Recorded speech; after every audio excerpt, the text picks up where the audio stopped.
पढ़ाने आ गया आपका English Guru. Dear students, in the last video we have discussed about direct and indirect.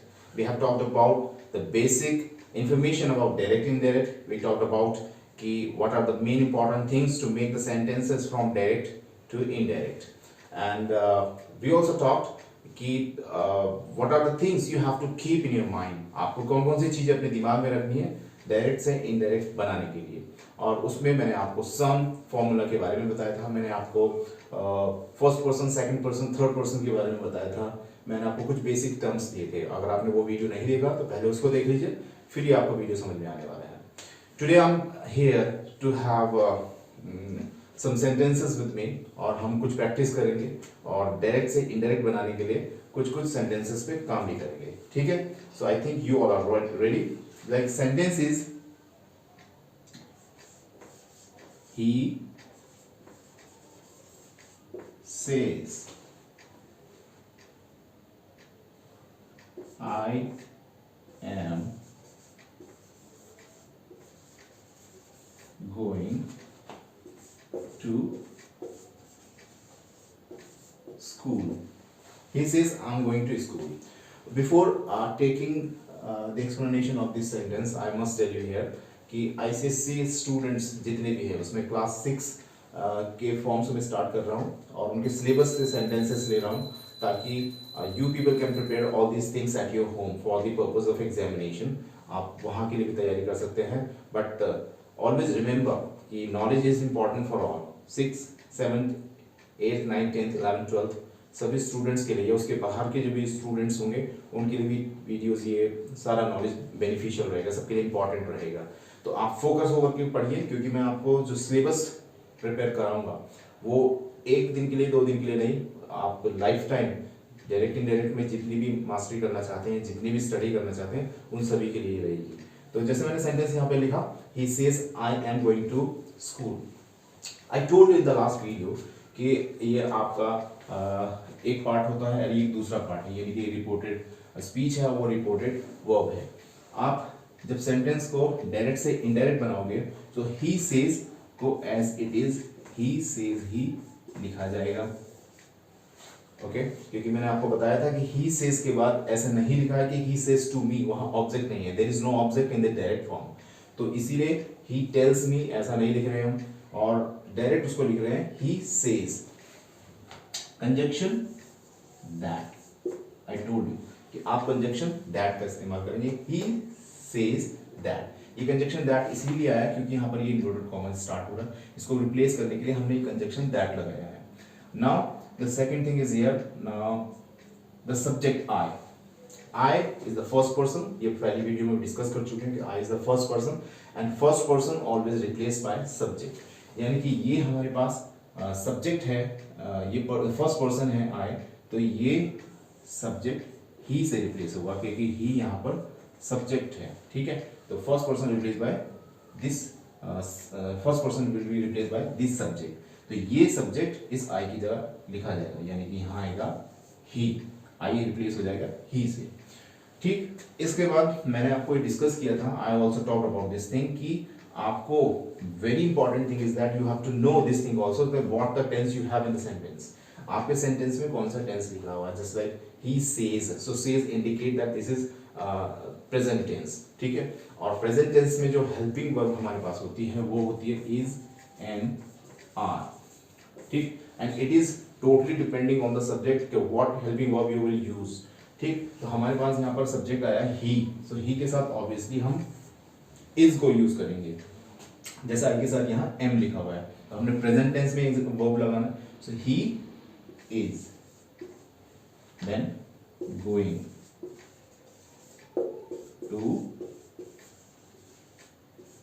to school, full stop. So he says I am going to school, indirect बनेगा he says that he is going to school. I think ये आपको अच्छे से समझ में आया होगा। हम और भी एग्जांपल लेंगे ताकि प्रैक्टिस ज़्यादा हो सके और आपको सभी सेंटेंसेस अपने नोटबुक में नोट करने, ताकि you people can prepare at your home, you can have some notes with you, और उन पे बेस आप दूसरे क्वेश्चंस को अटेम्प्ट कर पाए। एक क्वेश्चन हम लिखेंगे जैसे he will say, he will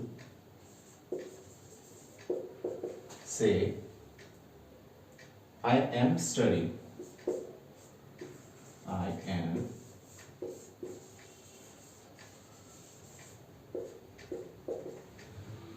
am studying. Okay, ये हमारे पास सेंटेंस हुआ. ही विल से आई एम स्टडी. तरीका हर सेंटेंस को करने का एक जैसा होगा. The format will remain same. आपको कुछ एक्स्ट्रा नहीं करना, because grammar is supposed to be like mathematics. आपको वही रूल फॉलो करना है. फिर से आप यहाँ पर सेंटेंस में आप फिर से स्टार्ट करके इनडायरेक्ट बनाने के लिए ही विल से लिखा है, तो आप he will say to me, he will say to him, he will say to us, ऐसा कुछ नहीं लिखा. ही विल से, सो इसको आप एज इट इज ही लिखेंगे. ही विल से. नाउ आप इन्वर्टेड कॉमा रिमूव करेंगे, conjunction that. He will say that. फिर आपके पास यहाँ पर पर्सन देखना है, तो पर्सन फिर से हमारे पास आई है. अभी मैंने पिछले सेंटेंस में आपको बताया कि I is the first person and first person always replace by subject. Subject इस समय हमारे पास फिर से ही है, तो this will be replace by he again. He. और ये हमारे पास है सिंपल टेंस में, तो इसीलिए आई एम यहाँ पे लिखा है. आई यहाँ आई के साथ एम यूज किया गया है, तो ही के साथ जो आपके एक्सिलरी वर्ब होगा वो मैंने डिस्कस किया था, वो इज होगा. He is studying. ये आपका सेंटेंस डायरेक्ट से इनडायरेक्ट बन गया.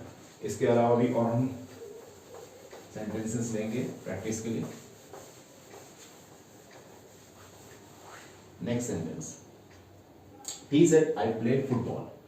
नाउ हम पास्ट टेंस की ओर बढ़ते हैं. ही said I play football. He said I played football. अब इस सेंटेंस को डायरेक्ट से इनडायरेक्ट में हमने चेंज करना है. We want to change this sentence from direct to indirect. फिर से वही तरीका होगा हमारा. He said, तो हम इसको लिखेंगे as it is. He said, क्योंकि he said to me, he said to him, he said to us, ऐसा कुछ नहीं दिया ऑब्जेक्ट, तो he said डायरेक्ट लिखा जाएगा. And then conjunction that. Conjunction that वो इन्वर्टेड कॉमा को रिप्लेस करने के लिए कंजक्शन हमने यूज किया. He said that. अब यहाँ फिर से सब्जेक्ट पर्सन हमारे पास कौन सा है? आई. आई भी हम दो क्वेश्चंस में पहले से अटेम्प्ट कर चुके हैं. I is the first person is replace by subject. Subject फिर से हमारे पास आया ही, तो यहाँ लिखा जाएगा ही. अब यहाँ देखिए, इसके आगे लिखा है प्ले. कोई एक्सिलरी वर्ब नहीं है. आई एम प्लेइंग या ही इज प्लेइंग, ऐसा कुछ नहीं लिखा हुआ है. प्ले यहाँ पे लिखा गया है और ये पास्ट टेंस है, यानी कि अब जो एक्सिलरी वर्ब आने वाली है वो पास्ट टेंस में ही आनी चाहिए.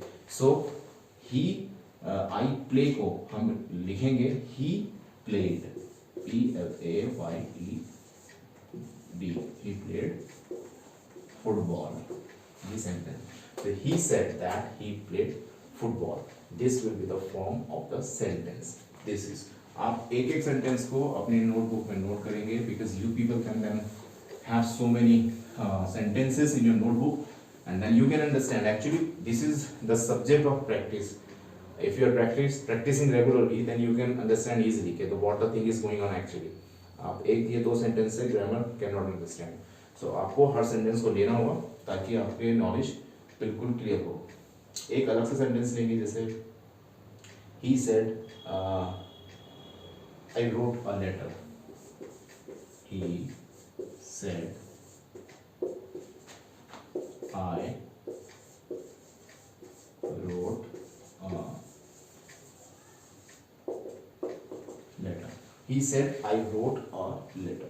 फिर से वही तरीका होगा हमारा. हम क्या करेंगे फिर से he said, तो he said ही लिखेंगे. he said फिर कंजक्शन आएगा that.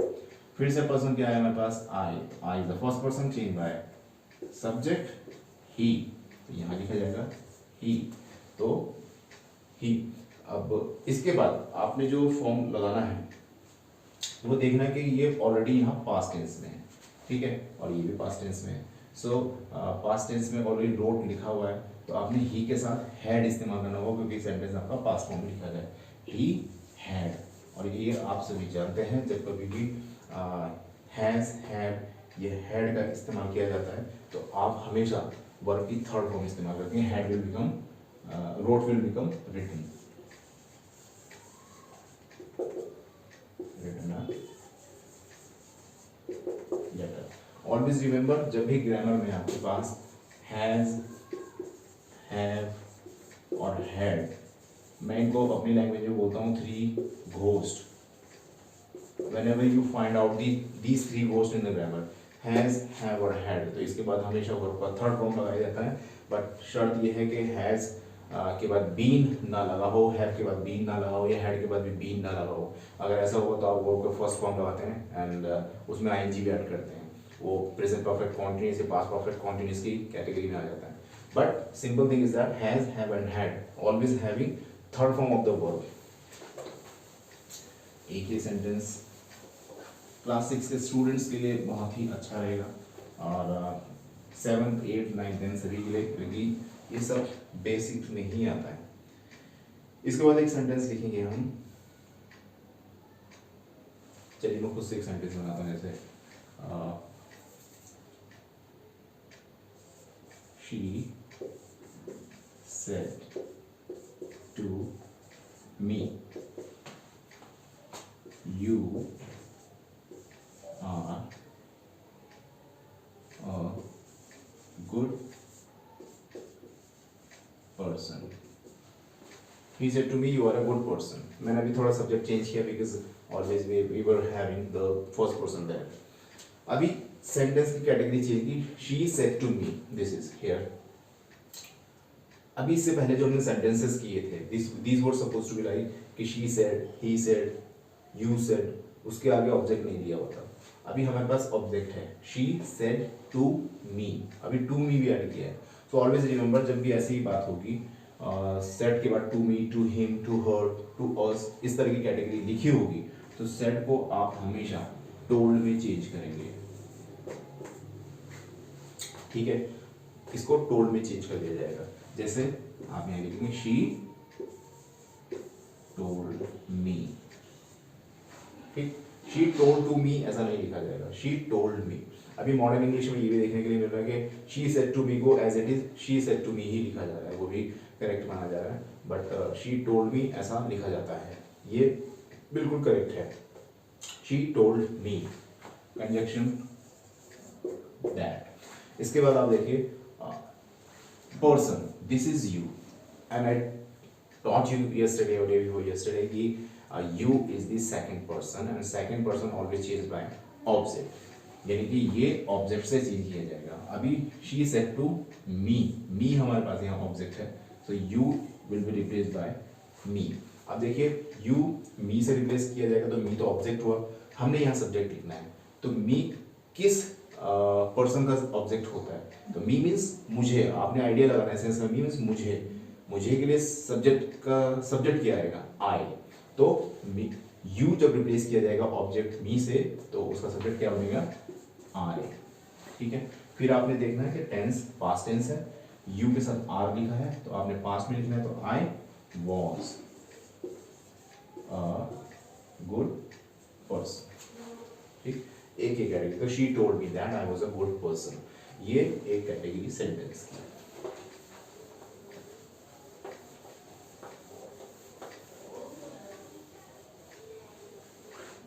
इसके बाद if you are having some sentences, I said, I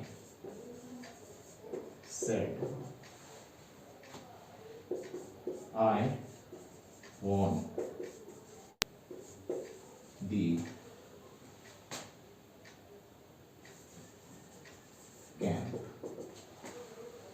I said I want to go to the camp. ठीक, ये आपके पास सेंटेंस है, इसको आपने डायरेक्ट बनाना है. तो वेरी सिंपल. अब देखिए फिर से I said लिखा है, I said to him, I said to her ऐसा नहीं लिखा है. तो I said को हम एज इट इज लिखेंगे, I said. Conjunction that. एक चीज ध्यान रखना कि कंजक्शन हमेशा दैट इस्तेमाल नहीं होगा. This is also depending on the situations of the sentences. जैसे इंटरोगेटिव वाली फॉर्म होगी तो उसमें अलग कंजक्शन आएगा, एक्सक्लेमेटरी वाली फॉर्म में अलग कंजक्शन आएगा, इन्फिनिटिव वाली फॉर्म में अलग कंजक्शन आएगा. अभी जब वो कैटेगरीज आएंगी then I will tell you कि what kind of the conjunction you will use there, but this time you will use that. I said that. फिर से आपके पास फर्स्ट पर्सन, तो फर्स्ट पर्सन क्या है, आई, रिप्लेस होगा सब्जेक्ट से, तो फिर से सब्जेक्ट भी आई है, तो यहाँ पर आपके पास फिर से क्या आएगा, सब्जेक्ट आई ही आएगा। इसके बाद दिया वांट, ये पास्ट टेंस है, तो वांट को हो जाएगा wanted, wanted to go to the camp.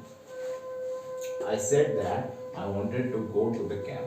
This will be the indirect form of the sentence. Remember कि I'm not here to teach you the grammatical terms within a day. I'm here to only those students who are a good learner और जिनको सीखना है competitive exams के लिए, आने वाली परीक्षाओं के लिए बहुत अच्छे से स्टडी करनी है, पढ़ाई करनी है, उन्हीं के पर्पज से मैं डीप स्टडी आप सभी को यहाँ कराऊंगा। अब एक सेंटेंस हम यहाँ लेंगे कुछ अलग सा,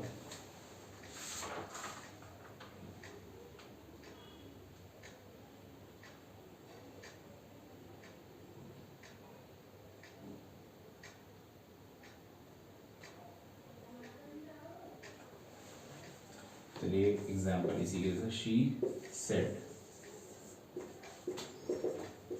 I was studying.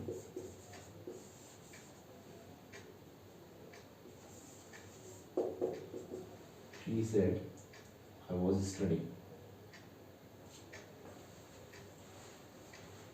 अब इसको हम इंडायरेक्ट बनाएंगे, तो तरीका वही होगा, she said, कंजक्शन that, फिर सब्जेक्ट क्या है आपके पास, पर्सन कौन सा हो, first person I will be replace by subject, subject हमारे पास है शी, ये लिखा जाएगा शी। अब ये वॉज है, यहाँ पे पास्ट टेंस, तो शी के साथ क्या आएगा, हैड, ठीक। अब हैड के साथ बीन होगा क्योंकि वो कॉन्टिन्यूस फॉर्म में है, स्टडी,